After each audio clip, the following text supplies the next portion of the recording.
ini bukan aku yang berbicara ya. Ini seorang ustadz yang terkenal juga di Indonesia yang berbicara ya. Jadi kepada netizen Indonesia yang selalu membanggakan, aku bangga jadi rakyat Indonesia. Coba lihat pembangunan di Indonesia ya. Yang berbicara seperti itu mungkin babu dalam Malaysia ini. Cobalah ya, kalau berbicara itu jangan meludah ke atas, terkena muka sendiri ya. Aku ya berpikir ya, banyak juga negara-negara miskin di dunia ini ya.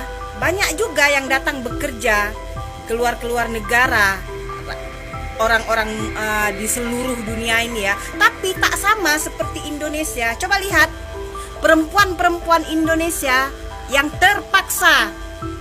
Ada yang bicara bukan dipaksa. Ya betul, bukan dipaksa, tapi terpaksa. Ya, terpaksa meninggalkan negara sendiri untuk bekerja. Coba lihat ya, berapa ramai perempuan-perempuan Indonesia yang menjadi pahlawan devisa di seluruh negara dunia ya. Ke Arab Saudi, ke Hong Kong, ke Taiwan, ke China, ke Malaysia, sudahlah jangan tanya lagi ya. Banyak. Jadi kepada netizen Indonesia ya, jangan hanya pandai berbicara berkoar-koar ya. Lihat fakta ya, fakta lihat. Malam itu, media sosial Indonesia digemparkan oleh sebuah video yang diunggah oleh seorang wanita Malaysia bernama Siti Aisyah. Dengan wajah penuh ejekan, ia menghina Indonesia secara terang-terangan. Indonesia? Negara miskin yang hanya bisa mengirim pembantu dan buruh ke negeri kami, katanya sambil tertawa sinis. Tak hanya itu, ia juga merobek gambar Garuda Pancasila dan membuangnya ke tempat sampah. Presiden kalian? Tak lebih dari pemimpin lemah yang tak punya nyali, lanjutnya dengan penuh penghinaan. Dalam hitungan jam, video itu menyebar luas. Twitter, Instagram, dan Facebook dibanjiri kemarahan netizen Indonesia. Tagar, tangkap Siti Aisyah, menjadi trending nomor 1, disertai ribuan komentar penuh amarah. Harga diri bangsa bukan untuk diinjak-injak, tulis salah satu pengguna Twitter. Bukannya menyesal, Siti Aisyah justru mengunggah video kedua, kali ini dengan lebih banyak hinaan. Kenapa marah? Memang kalian semua rendah di mata kami. Kalian cuma budak di negeri kami, ucapnya sambil tersenyum sinis. Di Jakarta, gelombang kemarahan semakin tak terbendung. Ratusan orang turun ke jalan, menggelar demonstrasi di depan Kedutaan Besar Malaysia. Mereka meneriakkan tuntutan agar pemerintah Malaysia segera menangkap Siti Aisyah dan meminta maaf secara resmi. Beberapa pengunjuk rasa bahkan membakar bendera Malaysia sebagai bentuk protes. Polisi dikerahkan untuk mengendalikan situasi, tetapi amarah rakyat terus membara. Di dalam Istana Negara, Presiden Prabowo Subianto duduk diam di ruang kerjanya, menyaksikan video penghinaan itu dengan wajah tegang. Rahangnya mengeras, matanya tajam menatap layar laptopnya. Kurang ajar, gumamnya. Ia langsung menghubungi Menteri Luar Negeri dan Kepala BIN. Saya tidak bisa membiarkan ini. Ini bukan hanya penghinaan, ini pelecehan terhadap harga diri bangsa, ucapnya dengan suara bergetar menahan amarah. Sementara itu, di Malaysia, Siti Aisyah masih merasa aman. Ia bahkan tertawa-tawa bersama teman-temannya, menganggap semua ini hanya lelucon yang tidak akan berdampak apa-apa. Namun, telepon genggamnya tiba-tiba berdering. Nomor tak dikenal. Dengan santai, ia mengangkatnya. Halo? Suara di ujung sana terdengar dingin. Kau pikir ini hanya permainan, Siti? Sebelum ia sempat menjawab, telepon terputus. Untuk pertama kalinya, ia merasakan sesuatu yang belum pernah ia rasakan sebelumnya, ketakutan. Di tengah panasnya situasi, sebuah berita menggemparkan muncul. Seorang pekerja migran asal Indonesia ditemukan tewas mengenaskan di sebuah gudang di Kuala Lumpur. Tubuhnya penuh luka, dan hasil investigasi awal mengarah pada dugaan bahwa ia dibunuh oleh polisi militer Malaysia. Kabar ini membuat situasi semakin memanas. Dari sekadar hinaan di dunia maya, Kini ada darah rakyat Indonesia yang tumpah di negeri seberang. Amarah rakyat pun semakin meledak. Demonstrasi meluas ke berbagai kota di Indonesia. Kedutaan Besar Malaysia di Jakarta dikepung ribuan orang yang menuntut keadilan. Presiden Prabowo sadar, ini bukan lagi sekadar perang kata-kata di internet.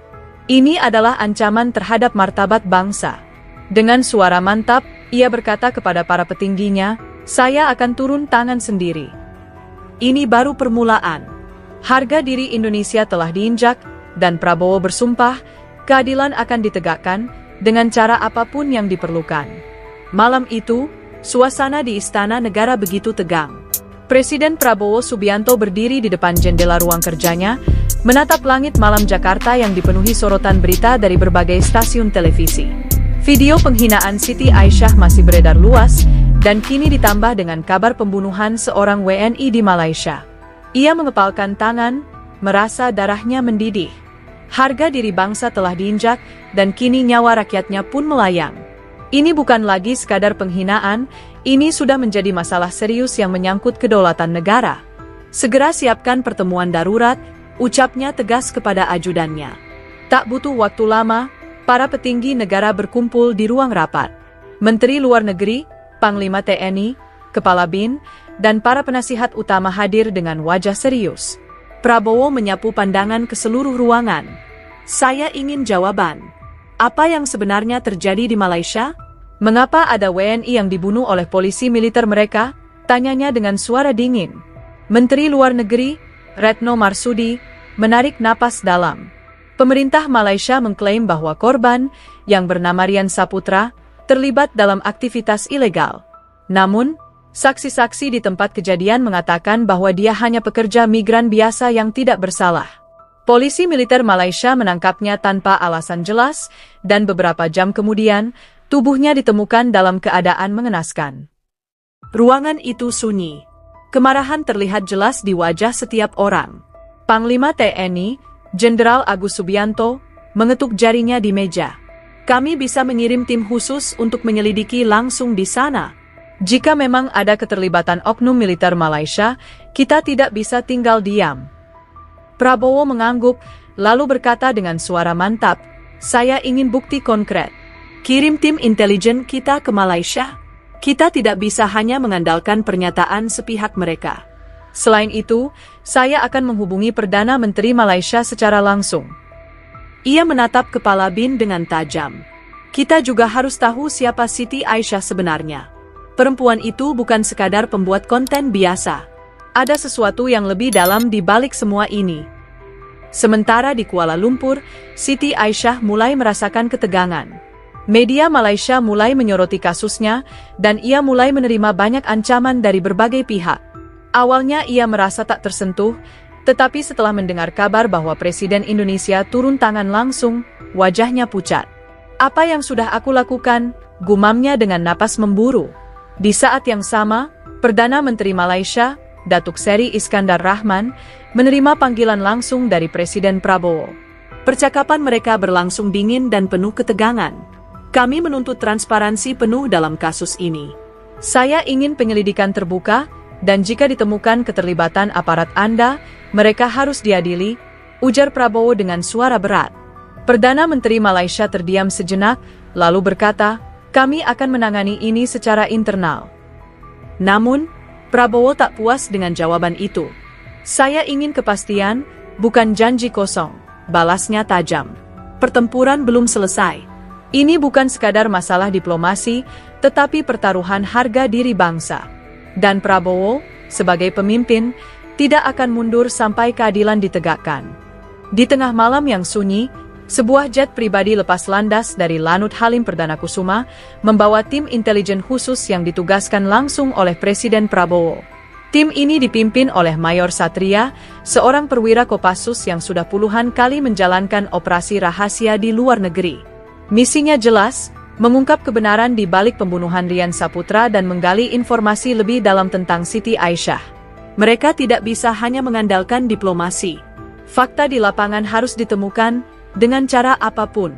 Sementara itu, di Kuala Lumpur, Siti Aisyah duduk gelisah di dalam apartemennya yang mewah. Ia tak pernah menyangka bahwa video yang dibuatnya dengan niat iseng akan berbuntut panjang hingga menyulut amarah sebuah negara. Ancaman datang dari mana-mana. Bahkan, ia menerima pesan anonim yang berbunyi, "Kau pikir bisa sembunyi? Kami tahu di mana kau tinggal." Wajahnya semakin pucat ketika melihat berita di televisi Malaysia. Indonesia tuntut investigasi pembunuhan WNI, Presiden Prabowo turun tangan. Di tempat lain, tim Mayor Satria sudah tiba di Kuala Lumpur. Mereka tidak datang sebagai tentara, melainkan menyamar sebagai jurnalis independen untuk menghindari kecurigaan otoritas setempat. Dengan cepat, mereka bergerak menuju tempat kejadian perkara, sebuah gudang kumuh di pinggiran kota. Di sana, mereka bertemu dengan seorang saksi kunci, seorang pekerja migran bernama Agus, yang melihat langsung bagaimana Rian Saputra dibawa oleh sekelompok pria berseragam loreng. Mereka datang malam-malam, tanpa alasan. Rian dipukuli, lalu dibawa pergi. Paginya, dia ditemukan sudah tak bernyawa. Suara Agus bergetar saat bercerita. Mayor Satria mencatat setiap detail. Ini bukan pembunuhan biasa, ada sesuatu yang disembunyikan oleh pihak tertentu. Ketika mereka hendak meninggalkan lokasi, seorang pria misterius mendekati mereka. Dengan suara lirih, ia berkata, "Berhati-hatilah, ini lebih besar dari yang kalian pikirkan." Sebelum mereka sempat bertanya lebih lanjut, pria itu menghilang ke dalam kegelapan malam. Sementara itu, Presiden Prabowo kembali menghubungi Perdana Menteri Malaysia. Kali ini, nada suaranya lebih keras. "Saya ingin akses penuh terhadap investigasi ini. Jika Anda tidak bertindak, saya sendiri yang akan mengusutnya," katanya tegas. Perdana Menteri Malaysia, yang awalnya mencoba meredam situasi, mulai merasakan tekanan luar biasa. "Baik, kami akan bekerja sama," jawabnya akhirnya, meski terdengar enggan.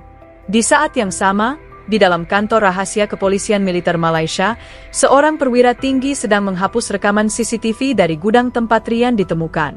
Ia tahu, jika bukti ini sampai ke tangan Indonesia, karirnya akan hancur. "Tidak boleh ada yang tahu," gumamnya sambil menekan tombol delete. Namun, ia tak sadar bahwa seseorang telah mengamankan salinan rekaman itu, dan salinan itu kini sedang dalam perjalanan menuju tangan tim intelijen Indonesia. Malam itu, angin perubahan bertiup kencang. Pertarungan belum selesai. Di balik layar, dua negara sedang memainkan permainan berbahaya. Dan di tengah semuanya, Presiden Prabowo bersumpah, ia tidak akan mundur sampai keadilan untuk rakyatnya benar-benar ditegakkan. Di sebuah hotel tersembunyi di Kuala Lumpur, Mayor Satria dan timnya berkumpul di sebuah kamar yang telah mereka ubah menjadi pusat operasi sementara. Laptop di meja menampilkan rekaman CCTV yang baru saja mereka dapatkan dari seorang informan bayaran. Detik-detik terakhir Rian Saputra sebelum ditemukan tewas kini terpampang jelas.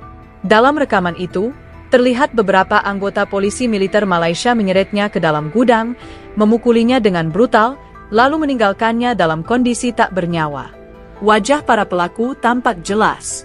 Tak ada lagi keraguan, ini adalah eksekusi terencana. "Bangsat," salah satu anggota tim memukul meja dengan emosi. Mayor Satria mengangkat tangannya, menenangkan suasana. "Kita harus tetap fokus. Ini bukti yang kita butuhkan. Sekarang, kita harus memastikan bukti ini sampai ke Presiden Prabowo dengan selamat," ucapnya tegas.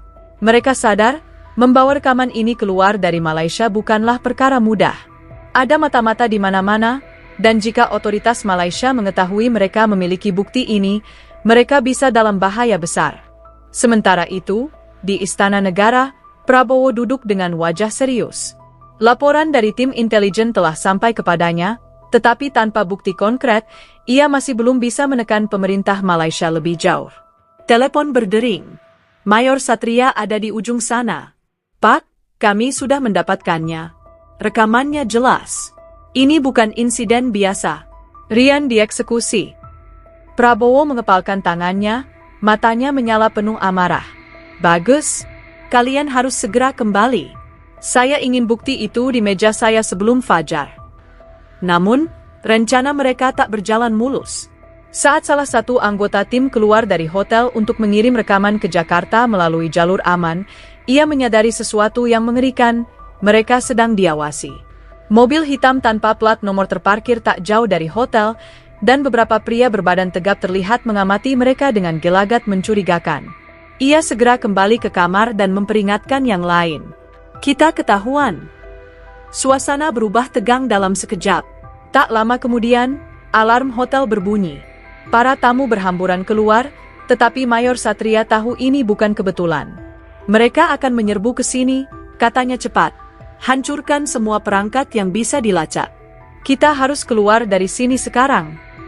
Dengan cepat, timnya membakar dokumen, memecahkan ponsel yang berisi data sensitif, dan menyembunyikan rekaman CCTV dalam flash drive kecil yang diselipkan di dalam sol sepatu Mayor Satria.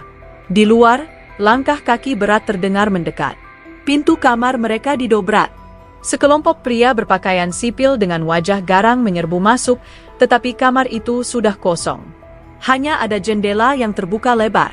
Dari lantai 5, Mayor Satria dan timnya sudah menuruni gedung melalui tali darurat. Begitu mereka menyentuh tanah, mereka langsung berlari menuju ganggang sempit Kuala Lumpur, menghilang ke dalam bayang-bayang malam. Di tempat lain, Siti Aisyah kembali menerima panggilan misterius. Kali ini, suaranya terdengar lebih mengancam. "Kau pikir bisa lari dari akibat perbuatanmu?" Suara itu membuatnya menggigil. Ia tak lagi merasa aman.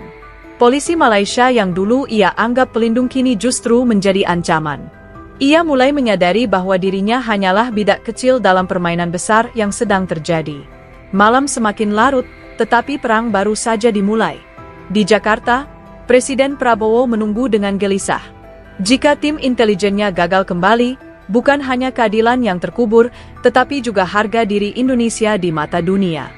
Langit Kuala Lumpur masih pekat ketika Mayor Satria dan timnya terus berlari di antara ganggang sempit.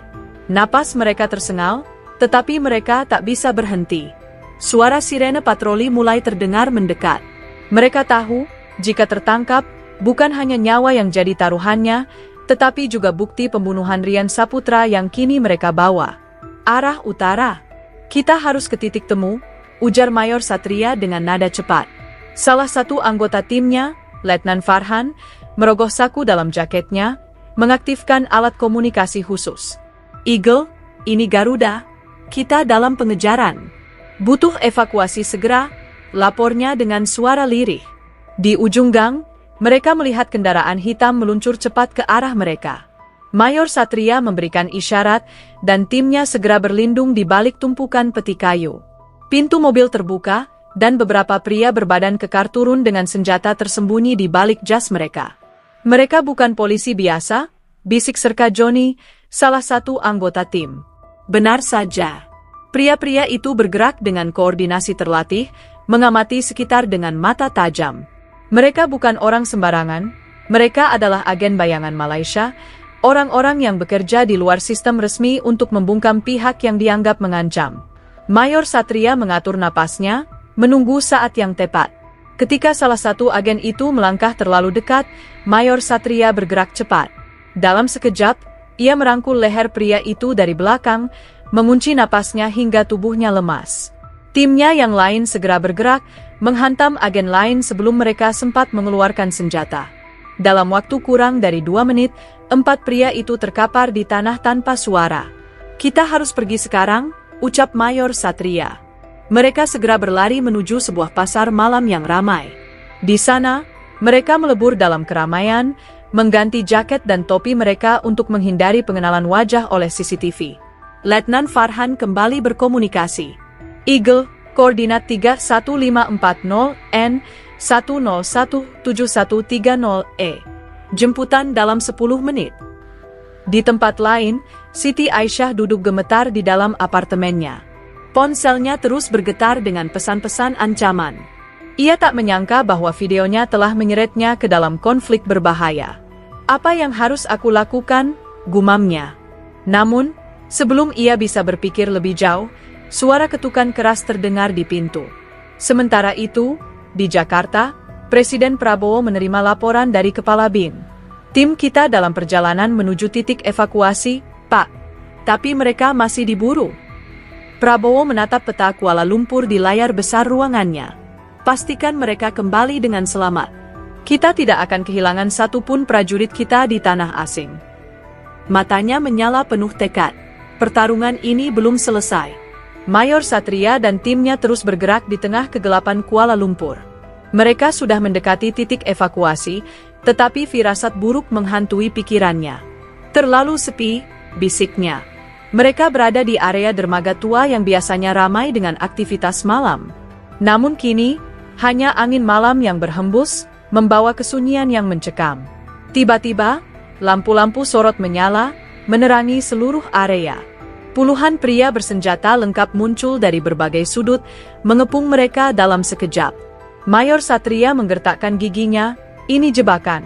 Salah seorang pria melangkah ke depan, mengenakan setelan rapi dengan emblem resmi di jasnya. "Selamat malam, tuan-tuan dari Indonesia," katanya dengan nada mengejek. "Kami hanya ingin pulang," ucap Mayor Satria dingin. Pria itu, yang ternyata seorang perwira tinggi kepolisian militer Malaysia, tertawa sinis. "Pulang? Dengan barang bukti yang bisa menjatuhkan kami? Tidak semudah itu," katanya. Ia mengangkat tangannya, memberi isyarat agar pasukannya bersiap. "Serahkan flash drive itu, dan mungkin kalian bisa pergi dalam keadaan hidup." Letnan Farhan menatap Mayor Satria, menunggu perintah. Mereka bisa melawan, tetapi peluang meloloskan diri sangat tipis. Mayor Satria menatap sekeliling, berpikir cepat. Kemudian, ia berbicara, "Baik, akan kami serahkan." Ia merogoh sepatu bootnya dan mengeluarkan flash drive, mengangkatnya tinggi-tinggi agar semua bisa melihatnya. Namun, sebelum ia benar-benar menyerahkannya, sebuah suara ledakan menggema. Dari kejauhan, sebuah kapal nelayan meledak, mengalihkan perhatian semua orang. Saat itulah, suara tembakan terdengar dari sisi lain dermaga. Tim pasukan khusus Indonesia yang menyamar sebagai awak kapal telah tiba untuk mengevakuasi mereka. "Sekarang," teriak Mayor Satria. Timnya segera bergerak.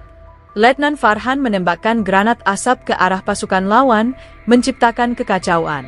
Dengan cepat, mereka berlari menuju kapal evakuasi yang sudah menunggu di ujung dermaga. Peluru beterbangan, memecahkan kayu dan besi di sekitar mereka, tetapi mereka terus melaju. Satu persatu, mereka melompat ke kapal, sementara pasukan khusus Indonesia memberikan tembakan perlindungan. Mayor Satria adalah yang terakhir melompat ke kapal, tetapi sebelum ia melakukannya, ia menatap tajam ke arah perwira polisi militer Malaysia yang tadi mengejeknya. "Indonesia tidak akan tinggal diam," katanya sebelum akhirnya melompat ke kapal yang langsung melaju kencang ke perairan internasional. Di Jakarta, Presiden Prabowo menerima kabar bahwa timnya berhasil lolos. Ia menghela napas lega, tetapi matanya tetap tajam. "Ini belum selesai," katanya. Kini, dengan bukti yang ada di tangannya, ia siap menuntut keadilan di hadapan dunia. Pagi itu di Jakarta, suasana istana negara terasa lebih tegang dari biasanya. Presiden Prabowo duduk di ruang rapat darurat bersama para pejabat tinggi negara, termasuk Menteri Luar Negeri, Panglima TNI, dan Kepala BIN. Di hadapan mereka, layar besar menampilkan rekaman eksekusi Rian Saputra yang berhasil dibawa pulang oleh Mayor Satria dan timnya. Suasana hening. Semua yang ada di ruangan itu merasakan amarah yang membara. "Ini bukan sekadar pembunuhan biasa," ujar Prabowo dengan suara dingin. "Ini eksekusi terencana terhadap warga negara kita. Malaysia harus bertanggung jawab." Matanya menyapu seluruh ruangan. "Saya ingin langkah tegas. Tidak ada lagi peringatan. Siapkan tim negosiasi dan beri ultimatum pada mereka." Menteri Luar Negeri segera menghubungi Duta Besar Malaysia untuk Indonesia. Pertemuan darurat dijadwalkan dalam hitungan jam. Sementara itu, Panglima TNI menginstruksikan peningkatan kesiagaan di wilayah perbatasan. Armada laut dan udara mulai diperintahkan untuk bersiaga. Ini bukan perang, tetapi Indonesia harus menunjukkan bahwa mereka tidak bisa diremehkan. Di Kuala Lumpur, situasi memanas. Media mulai memberitakan rekaman yang telah bocor ke publik. Video tersebut viral di berbagai platform, menyebabkan gelombang kemarahan dari rakyat Indonesia. Demonstrasi besar-besaran terjadi di depan Kedutaan Besar Malaysia di Jakarta. Spanduk bertuliskan, "Keadilan untuk Rian Saputra." Berkibar di tangan para demonstran yang berteriak meminta kejelasan dari pemerintah Malaysia. Siti Aisyah, yang kini bersembunyi di lokasi rahasia di Malaysia, menyaksikan semua itu dari layar ponselnya. Tangannya gemetar. Ia tak menyangka bahwa videonya benar-benar telah mengguncang hubungan dua negara. Namun, ia juga sadar bahwa nyawanya semakin terancam. Sebuah pesan masuk ke ponselnya, "Kau bukan hanya musuh kami, tapi juga pengkhianat bangsa." Ia tahu ini adalah peringatan terakhir. Di sisi lain, Perdana Menteri Malaysia menggelar konferensi pers. Dengan wajah tegang, ia membantah tuduhan bahwa pemerintahannya terlibat dalam pembunuhan Rian Saputra. "Kami akan menyelidiki kasus ini dengan transparan," katanya. Namun, Prabowo tidak mudah percaya. Ia telah melihat bagaimana permainan politik bisa menutupi kejahatan. "Jika mereka tidak mau mengakui, kita yang akan membawa ini ke forum internasional," ucap Prabowo dengan tegas. Ia lalu memberi instruksi pada Menteri Luar Negeri untuk membawa bukti ini ke PBB dan ASEAN. Indonesia tidak akan tinggal diam. Keadilan harus ditegakkan, apapun risikonya.